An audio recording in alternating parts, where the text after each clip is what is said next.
ហើយព្រះសង្ឃអង្គសាវៈមានសង្ឃរាតតិត្រង់កំដោយ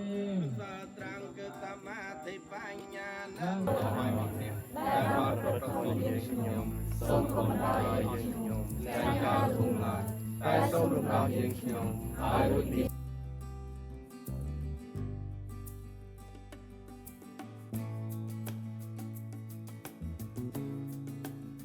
ដើម្បីឲ្យមនុស្សក្នុងសហគមន៍អាចយល់ពីគ្នាទៅវិញទៅមក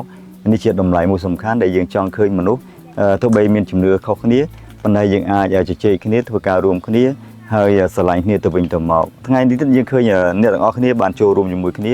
ដោយដូចជាមានបេះដូងតែមួយនៅក្នុងការដែលគាត់រៀនជាមួយគ្នាជជែកជាមួយគ្នា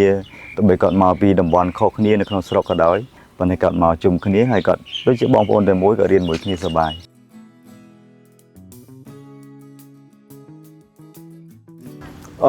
ពីមុនវាមានភាពកម្មកុសមន្តិទួចបាទពេលឥឡូវនេះគឺល្អប្រពៃហ្មងបានថាល្អព្រោះកាលយើងកណាយើងបានទៅការសិក្សាជាមួយអង្គការដេគូនានា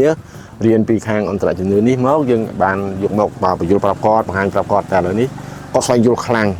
អញ្ចឹងវាការប្រសើរខ្លាំងមែនតើឲ្យដូចពីមុនទេបាទ